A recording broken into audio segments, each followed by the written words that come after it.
Diz assim: então os que lhe aceitaram a palavra foram batizados, havendo um acréscimo naquele dia de quase 3.000 pessoas, e perseveravam na doutrina dos apóstolos e na comunhão, no partir do pão e nas orações. Em cada alma havia temor, e muitos prodígios e sinais eram feitos por intermédio dos apóstolos. Todos os que creram estavam juntos e tinham tudo em comum. Vendiam suas propriedades e bens, distribuindo o produto entre todos, à medida que alguém tinha necessidade. Diariamente perseveravam, unânimes no templo, partiam pão de casa em casa e tomavam suas refeições com alegria e singeleza de coração, louvando a Deus e contando com a simpatia de todo o povo. Enquanto isso, acrescentava-lhes o Senhor, dia a dia, os que iam sendo salvos. Feche seus olhos, vamos orar? Pai, muito obrigado, ó Deus, pelo privilégio que é estar aqui, recebendo de Ti, ó Pai, essa mensagem, aprendendo mais da Tua vontade em nossas vidas e buscando mais a Tua presença através do entendimento da Tua palavra, Pai. Pedimos que o Senhor abençoe, que o Teu Santo Espírito complete cada palavra que for dita aqui, ó Pai, que possamos ter o discernimento, a sabedoria e a vida de Ti, ó Pai, para que possamos ser servos leais, servos fiéis, e que possamos sair daqui aperfeiçoados com o aprendizado do Teu ensino. Em nome de Jesus, amém. Na antropologia, o conceito de grupo social, e que é uma das bases da antropologia, é o estudo dos grupos sociais. Um grupo social é um conjunto de pessoas que tem algo em comum, que se relacionam ali diariamente ou eventualmente, mas que possuem um mesmo propósito, um mesmo objetivo, e através desse relacionamento eles vão caminhando para atingir esse objetivo, seja o convívio, seja o convívio familiar, seja o convívio no trabalho, ou um grupo de amigos, mas é um grupo de pessoas que se reúne com algo em comum, é considerado na antropologia um grupo social. Então, baseado nesse conceito, a gente pode concluir que cada igreja, e aqui eu falo igreja comunidade, né? Igreja, no caso aqui, a Igreja Batista Guaranhuns, cada igreja é um grupo social, é um pequeno conjunto de pessoas, é um pequeno conjunto de ideias e de gente que tem o mesmo objetivo, os mesmos propósitos aqui dentro enquanto comunidade. Na igreja primitiva, que é o que nós lemos aqui agora, né, contextualizando aí para o pessoal conseguir falar na mesma página aí, Jesus morreu, foi crucificado, no terceiro dia ele ressuscitou, ficou ali alguns dias convivendo com os apóstolos, né, e dando algumas últimas instruções para eles. Então ele ascendeu aos céus, subiu aos céus, e ele prometeu que quando ele fosse aos céus, os discípulos não iam ficar órfãos, eles não iriam ficar sozinhos, ele derramaria o seu Espírito. Então, naquele momento ali, no dia de Pentecostes, que era a festa, que estava todo mundo ali em Jerusalém, né? Jesus tinha falado, fiquem aqui em Jerusalém, não saiam daqui, porque o meu Espírito vai vir sobre vocês. Então, quando eles estavam ali em Jerusalém, o Espírito desceu e todo mundo começou a sentir um derramamento do Espírito, porque antigamente o Espírito ele agia de formas pontuais, né? Então, ao momento que Deus derramou o Espírito sobre a terra, ele agora está aí, né? Estamos transbordando do Espírito, e muita gente não entendeu, ficaram questionando, gente, esses caras estão falando um monte de coisa aí, o cara que está falando em grego, mas o romano está entendendo, o outro é árabe, mas está falando e o hebreu está entendendo, enfim, as pessoas estavam ali experimentando algo novo, uma novidade que Deus tinha mandado para poder estimular, para poder dar um gás nos seus discípulos, que a partir dali foi o start, para que eles iniciassem com mais efetividade a proclamação do Evangelho. E aí o povo não entendeu, Pedro pediu a palavra e explicou o que tinha acontecido ali. Ele explicou, olha, o que aconteceu aqui foi como o profeta Joel disse que iria acontecer, que nos últimos dias eu derramarei o meu espírito sobre a terra, e ele foi explicando, e aí entra o texto que a gente leu, que naquele dia ali, os que aceitaram a palavra e foram batizados, eram 3.000 pessoas. Ou seja, Jesus ele tinha um ministério aqui, nos 3 anos de ministério dele aproximadamente, ele tinha de seus 12 discípulos, e ali tinham algumas pessoas que os acompanhavam. Em determinados momentos chegavam a ter milhares, né? Às vezes até 10.000 pessoas, que na multiplicação dos pães, né? 5.000 homens foram alimentados. Então, se a gente bota aí que tinha 5.000 homens, as mulheres e as crianças somadas aí davam mais ou menos 10.000 pessoas. Mas o núcleo ali era quem? Era Jesus e os 12. Quando Jesus ressuscitou, né, morreu e subiu aos céus, basicamente tinham ali os 12 e mais algumas dezenas de pessoas que faziam parte da comunidade ali, do grupo social deles, que eram as pessoas que acreditavam em Cristo, aproximadamente 120 pessoas. Quando o Espírito se derramou no primeiro culto, 3.000 se converteram, ou seja, a igreja primitiva de 120 passou a ter mais de 3.000 membros. Passaram a ter mais de 3.000 membros.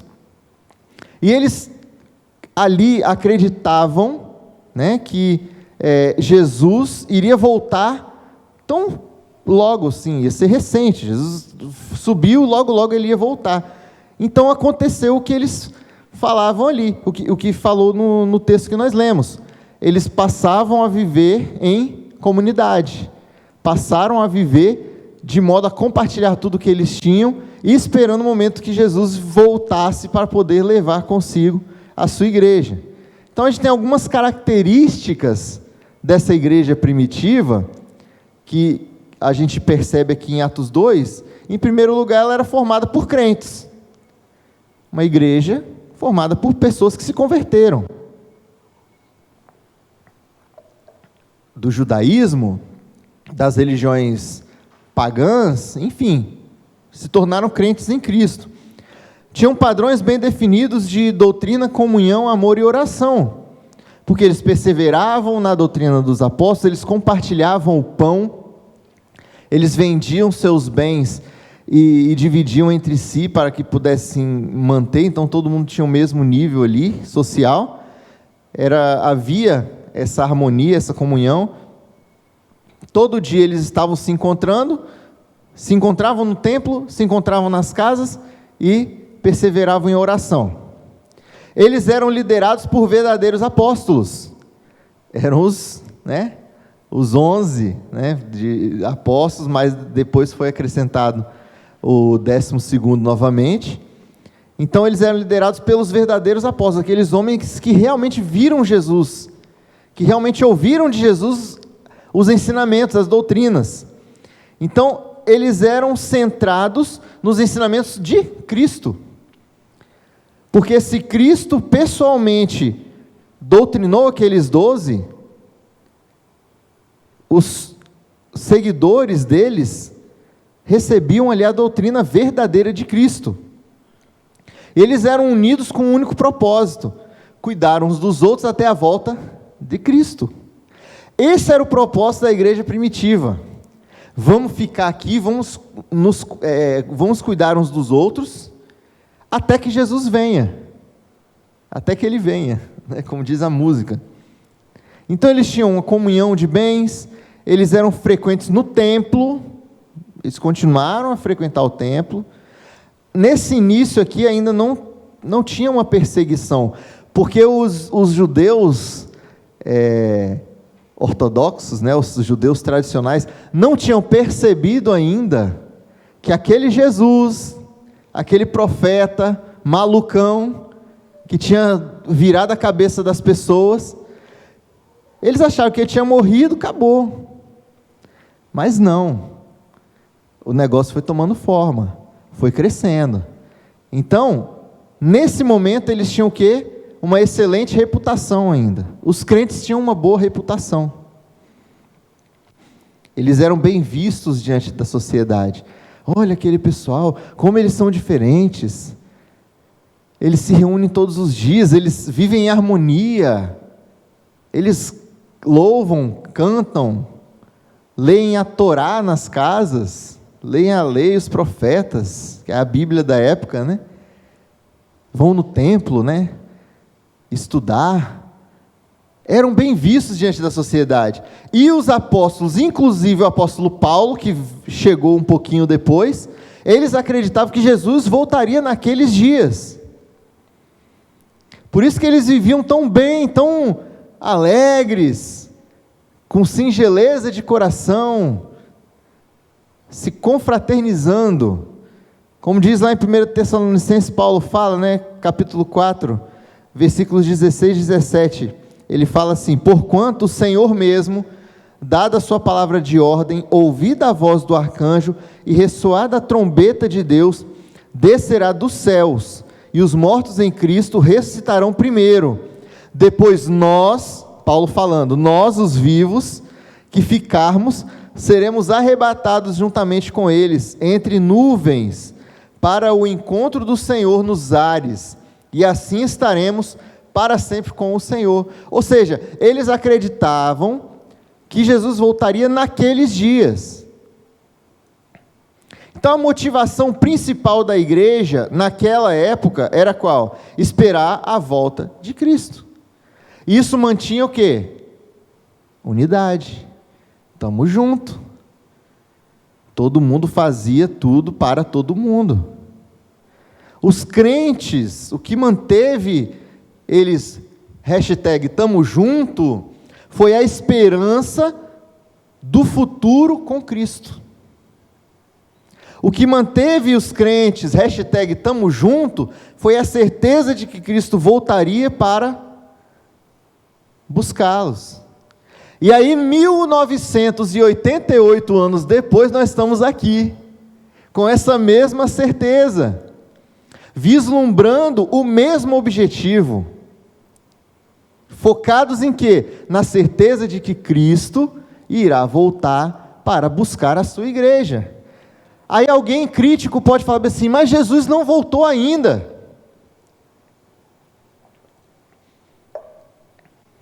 Jesus não voltou ainda, e o povo ainda está esperando. Todos os dias, deixa eu contar um segredo para você aqui, acho que você não percebeu. Todos os dias, Jesus volta para alguém. Aliás, todos os dias, Jesus volta para muita gente. Ainda mais agora na pandemia, Jesus está voltando mesmo. Porque cada pessoa que morre, para cada um deles, Jesus voltou. Ah, mas você está dizendo que não vai ter a volta de Cristo, a vinda de Cristo? Vai ter, como está dizendo aqui em Apocalipse. A segunda vinda de Cristo, Ele vai vir, todo olho verá, e Ele vai levar a sua igreja. Vai acontecer. Mas para aqueles que morreram, Ele voltou no momento que a pessoa fechou os olhos e não abriu mais. Se eu morrer amanhã, Jesus voltou para mim, porque eu não tenho mais chance aqui nessa terra de buscar a presença dEle, de estar junto com a minha família, de estar junto com a minha igreja, de pregar a palavra. Acabou. Ele voltou. Então, o que muita gente esquece é que Jesus volta todos os dias. E milhares de vezes. E a gente está aqui, vislumbrando a mesma meta, o mesmo objetivo, a vida eterna. Mas é aí que entra o será da mensagem de hoje, porque o tema é relacionamento, tamo junto, e eu botei será? Será que a igreja pode dizer, #tamo junto? E aí eu não estou falando da Igreja Batista Guaranhuns, eu não estou falando da denominação batista, ou da denominação A, B, C ou D, ou se é igreja protestante, ou se é católico, enfim, não estou falando nada disso. Eu estou me referindo à Igreja de Cristo. Aqueles que estão espalhados pelo mundo. Será que podemos dizer #tamo junto? Então, baseados nessas características da igreja primitiva, e eu não estou falando aqui que a gente precisa voltar a ser como eles, porque eles tiveram o propósito deles lá naquele momento, tanto que tempos depois passaram dificuldade, ficou todo mundo pobre. Todo mundo sai do emprego, vende o que tem e come tudo, um monte de gente, no momento o recurso acaba.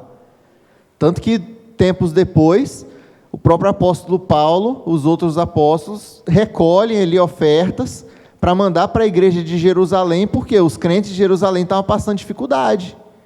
Eram esses daqui que estavam juntos. Mas isso é outra história. Baseado nessas características da igreja primitiva, eu trouxe 3 características, 3 pontos, de uma igreja que pode dizer realmente estamos juntos. Em primeiro lugar, estamos juntos com esperança. João 14, de 1 a 3, diz assim: não se turbe o vosso coração, credes em Deus, credes também em mim. Na casa de meu pai há muitas moradas, se assim não for, eu vou teria dito, pois vou preparar-vos lugar. E quando eu for e vos preparar lugar, voltarei e vos receberei para mim mesmo, para que onde eu estou, estejais vós também. Depois da festa da Páscoa, antes de Jesus ser crucificado, os discípulos já estavam ali aflitos, preocupados com o futuro. E Jesus foi lá e acalmou eles. Calma, gente, eu vou voltar. Eu estou indo para a casa de meu pai, lá tem muitas moradas. E se não tivesse, eu ia falar, vou preparar lugar para vocês, e depois eu vou vir e vou levar vocês, para que onde eu estiver, vocês também estejam. E aí depois eles até falam, mas como que a gente vai chegar? Aí ele fala, eu sou o caminho, a verdade e a vida. Mas então, Jesus deu a certeza para os discípulos que ele voltaria. Então, a primeira característica de uma igreja unida é a certeza de que Cristo vai voltar para nos levar para uma vida eterna com Deus. Então, se você, enquanto igreja, enquanto parte da igreja, que você não é igreja, nós somos igreja. Se nós, enquanto igreja, temos a certeza da salvação, a certeza de que Cristo vai vir para nos levar, para morarmos na eternidade com Deus, nós estamos juntos.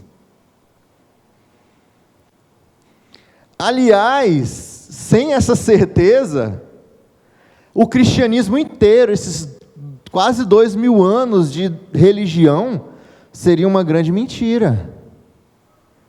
Sem a certeza de que Cristo morreu, ressuscitou e vai voltar, nós estaríamos vivendo uma grande mentira. E Paulo já levantou essa pedra lá em 1 Coríntios 15, 17 a 19, ele diz assim: e se Cristo não ressuscitou, é vã a nossa fé, ou seja, é inútil, e ainda permaneceis nos vossos pecados. Ainda mais, os que dormiram em Cristo pereceram. Se a nossa esperança em Cristo se limita apenas a essa vida, somos mais infelizes do que todos os homens, porque se Cristo não ressuscitou, e se Cristo não voltar, isso Paulo está falando, é uma hipótese, né? Se ele não tivesse ressuscitado, e não voltasse, porque aqui os coríntios estavam questionando, alguns questionavam a questão da ressurreição, né? Achavam que morreu, acabou. E aí Paulo está rebatendo essa tese deles. Ele fala, não, se Cristo não ressuscitou, então não adianta nada a gente estar aqui. A gente está vivendo uma mentira. Se Cristo não voltasse, ele já está dizendo que ele vai voltar, né? Se ele não voltar, nós somos os piores, porque nós estamos vivendo uma mentira. E essa certeza é que nos une, a certeza de que Cristo irá voltar e irá nos levar para morar, para viver eternamente com Deus. A segunda característica de uma igreja que está junto é o foco. Mateus 28, 19 e 20 diz assim: Ide, portanto, fazei discípulos de todas as nações, batizando-os em nome do Pai, do Filho e do Espírito Santo, ensinando-os a guardar todas as coisas que vos tenho ordenado, e eis que estou convosco todos os dias, até a consumação do século. Logo após Jesus dizer isso, ele subiu aos céus. Essa foi a única ordem, o único mandamento que Jesus deixou para os discípulos. Consequentemente, deixou para nós. Ide, fazei discípulos de todas as nações. Tudo que vem além disso, na praxis, na prática, na religiosidade, nas doutrinas, nas culturas, nos costumes, tudo que vem além do ide e fazer discípulos, é um mero complemento, é ferramenta que a gente usa. A live é ferramenta, o culto jovem é ferramenta, um congresso é ferramenta, uma convenção é ferramenta, série de conferências é ferramenta. Vamos fazer uma social aqui, um churrasco, é ferramenta. Uma festa das barracas, igual a gente gostava de fazer, e em breve, se Deus abençoar, a gente vai voltar a fazer, é ferramenta. Porque tudo isso é o quê? São complementos, são acessórios que a gente utiliza com o objetivo, com o foco que é pregar o evangelho a toda criatura, fazer discípulos. E ao longo de cada era, de cada época, as ferramentas elas vão mudando, mas o foco ele não muda, ou pelo menos não deveria mudar, porque a gente faz a festa com o foco de fazer discípulos. Anteriormente não tinha festa, na igreja primitiva eles faziam o quê? Tomava café juntos, almoçava e jantava juntos. Hoje a gente faz a festa das barracas, amanhã sabe Deus o que vai ter, porque a cultura ela muda, mas o foco ele não deve mudar. Então a segunda característica de uma igreja unida é a urgência, esse sentimento de urgência de proclamação do evangelho. Nós precisamos pregar o evangelho, fazer discípulos. Esse é o foco, essa é a característica. Infelizmente, essa ordem de Cristo ela tem sido negligenciada por muitos. Por muitos. E aí algumas bandeiras, algumas placas, têm por característica outras coisas que não o fazer discípulos. Aí uns divulgam prosperidade, outros milagres, outros... Enfim, é a rave, é não sei o que, gospel, botou o nome gospel na frente, está valendo, né? E aí o foco que é o quê? Fazer discípulos, acaba mudando para outro lado. É o poder, é o enriquecimento, enfim. Muitos são chamados, mas poucos escolhidos. Jesus, ele deixou uma parábola, a parábola das bodas, está lá em Mateus 22, de 1 a 14, eu não vou ler, mas vamos resumir, que um rei, parábola, é uma história fictícia que tem um ponto de uma lição ali, um ensinamento. Então o rei, ele convidou pessoas importantes para o casamento do seu filho, e essas pessoas importantes, uma tinha que viajar, outra tinha que cuidar da sua empresa, outra não quis ir. desprezou o convite. Depois mandou convidar outras pessoas, e eles não se importaram. Até, na parábola diz que eles mataram o mensageiro, os servos, os mensageiros. E aí o rei ficou muito indignado e falou: gente, a festa está pronta, está tudo pronto, o banquete está pronto. É um casamento. E casamento gasta, né, Márcio? E um casamento estava todo bonitinho, mas não tinha convidado. Aí o rei falou bem assim, então, falou com os seus servos: vai nas esquinas, nas encruzilhadas, em tudo quanto é lugar, e convida quem você vê pela frente. Já que os importantes não aceitaram o convite, convida quem quiser vir. E aí foi, e o casamento aconteceu. Porém, quando o rei estava lá dentro, da festa, ele viu que um dos convidados não estava com uma roupa apropriada. Falou bem assim: bom, eu convidei todo mundo, agora também vim com a roupa que não é a roupa cerimonial do casamento, não pode, então está expulso. Muitos são chamados, mas poucos escolhidos. Todo mundo é chamado, na verdade. E alguns até vão, mas não são escolhidos por quê? Porque perdem o foco. Porque acabam desviando a doutrina, desviando o direcionamento, perdendo o objetivo. Então, uma igreja unida, se você, se eu, temos em nosso coração esse desejo, essa compreensão de que é latente, de que é urgente proclamar o Evangelho, #tamo junto. A terceira característica é a liga, é a cola. Atos 1:8 fala assim: mas recebereis poder ao descer sobre vós o Espírito Santo, e sereis minhas testemunhas, tanto em Jerusalém como em toda a Judéia e Samaria, até os confins da terra. Jesus falando. O Espírito Santo é a liga, é a cola, é a que dá que causa essa união, que dá a entender, a impressão de que somos um corpo.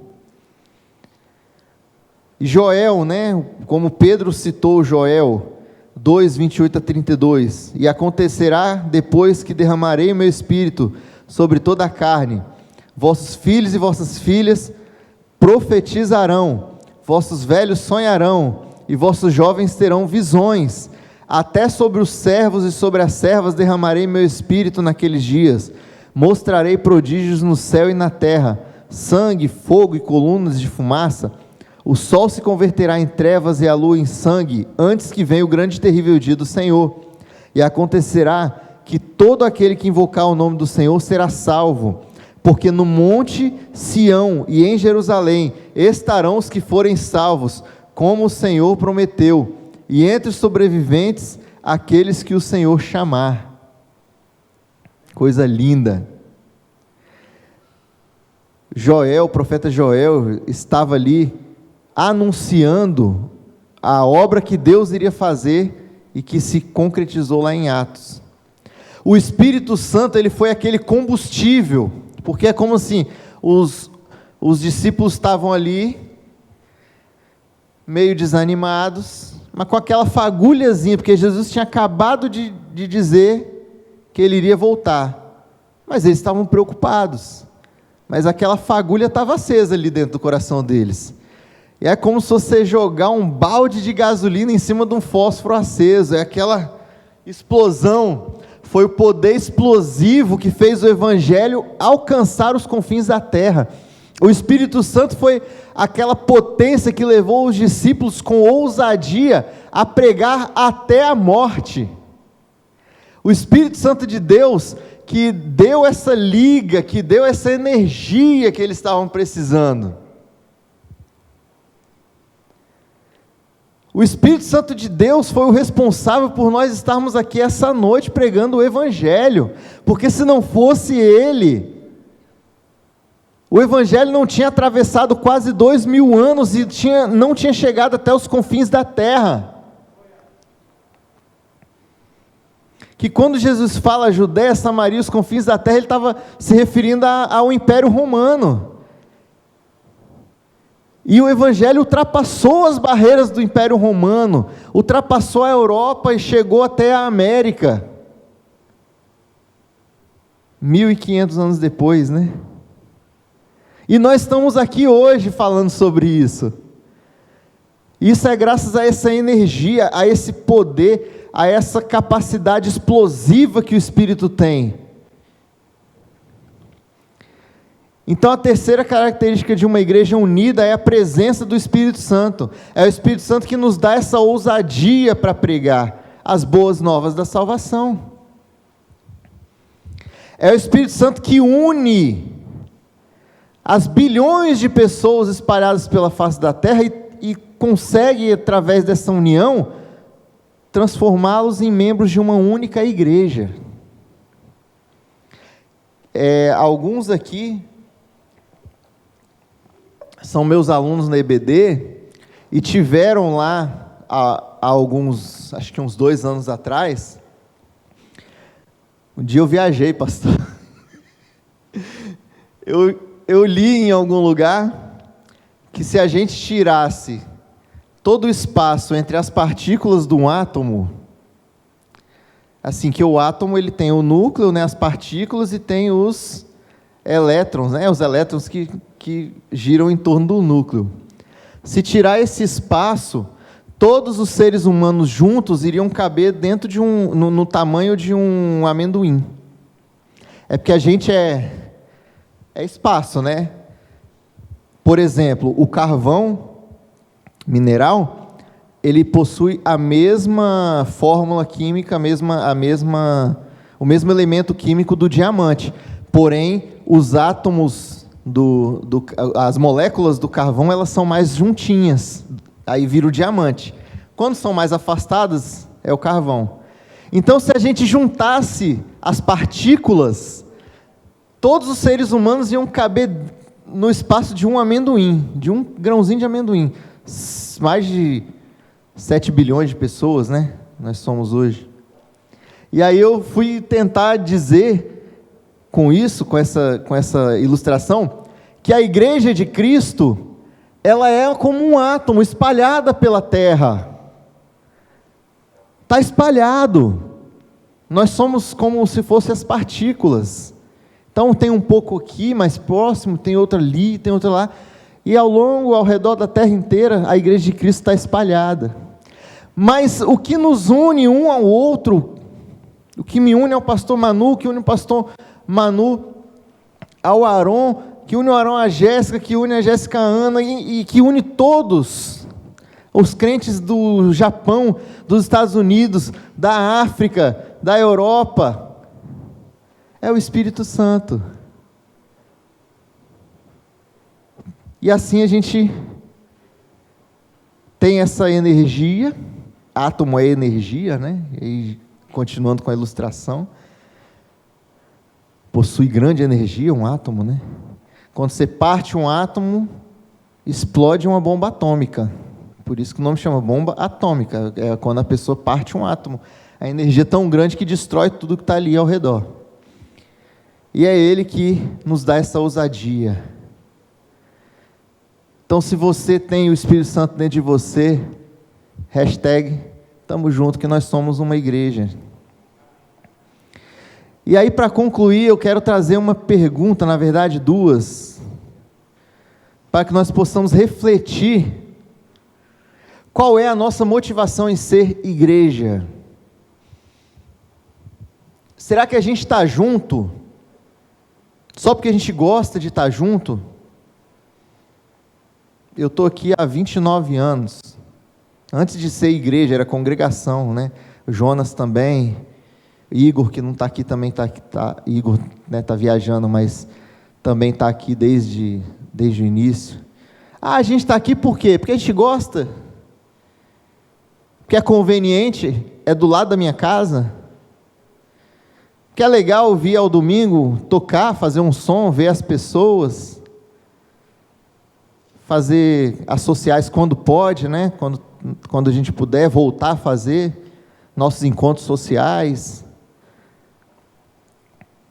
Ou será que a gente tem a certeza de que a gente está aqui realmente com um propósito maior? Que a gente está aqui porque a gente é a igreja, com I maiúsculo.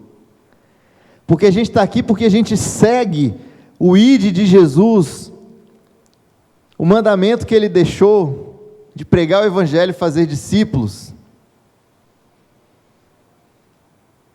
Então será que a gente está junto porque é bom estar junto? Ou é mais do que isso? Será que a gente está junto porque não é possível viver de outra forma? Que nós possamos ser igreja, certo de que nós viveremos a eternidade com o Pai, focados na pregação do Evangelho de Cristo, unidos e movidos pelo combustível que é o Espírito Santo de Deus. Amém. Deus abençoe.